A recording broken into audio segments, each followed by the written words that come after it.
j'espère que vous allez bien. Aujourd'hui, on va plonger dans une histoire d'un accessoire qui nous accompagne partout. On parle bien sûr du sac à main.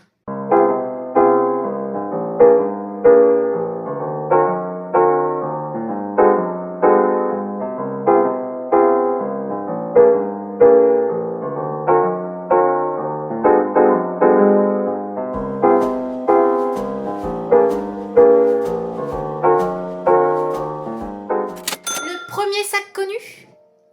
Otzi, l'homme des glaces. Est-ce que ça te parle?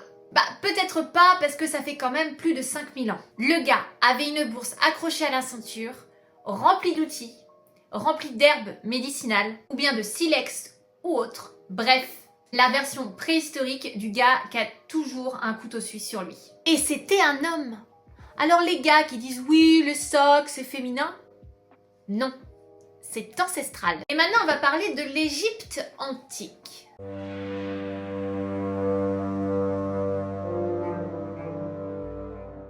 Parce que oui, dans l'Égypte antique, on retrouve des pochettes tissées, utilisées pour transporter des grains, des bijoux ou même des amulettes. Chez les Romains, eh bien eux, ils utilisaient des bourses en cuir que les citoyens portaient tout simplement pour transporter leurs pièces.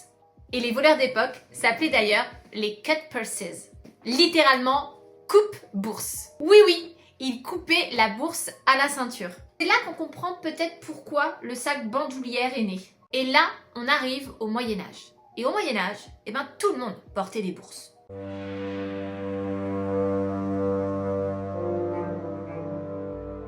Que ce soit les femmes, les hommes, les marchands, les chevaliers, tout le monde. On y met ses objets, on y met son argent, ses clés, ses petits objets, ses amulettes. À cette époque-là, on ne sortait pas sans sa bourse. C'était l'équivalent de notre époque avec le téléphone, par exemple.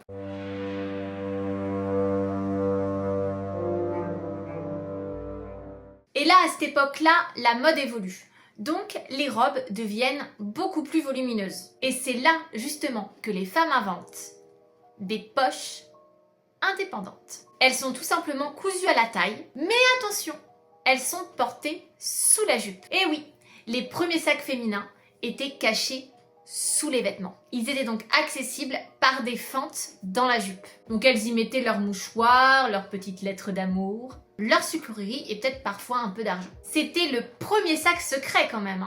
On était quand même en avance sur James Bond.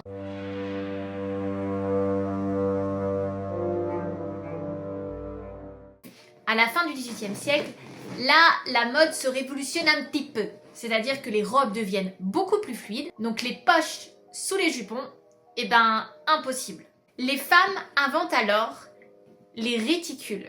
Mais c'est quoi des réticules?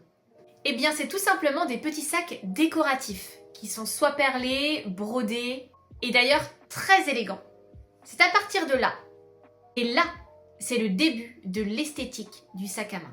19e siècle vient alors l'ère industrielle et le début, justement, des sacs modernes.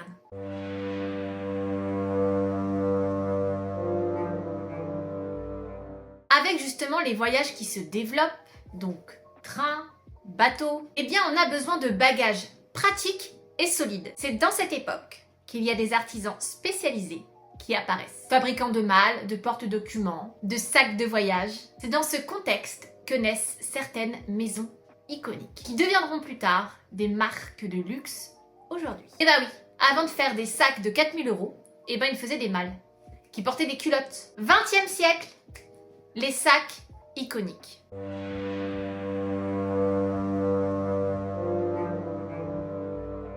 En 1920, les femmes commencent à travailler, donc elles sortent, elles bougent. Les sacs se font alors plus structurés et plus pratique. Dans les années 50-60, là, on est à l'explosion des sacs iconiques. Pour leur design, l'apparition de leur logo, c'est l'époque où le sac devient un symbole d'élégance. C'est l'époque où on commence à dire « j'ai rien à me mettre, mais j'ai un sac magnifique ». Ou bien éthique ou bien un sac de luxe, c'est un accessoire qui raconte qui on est. Surtout quand tu retrouves au fond des petits tickets de cinéma, des tickets de caisse de 2018, un bonbon collé, une épingle à cheveux, bref, un sacré bout d'histoire.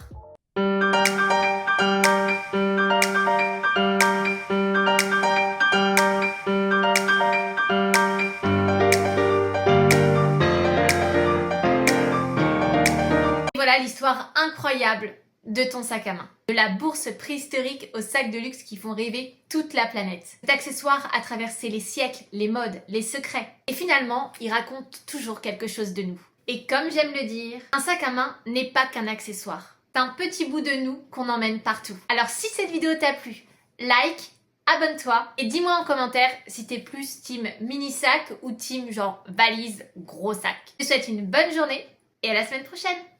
Ciao!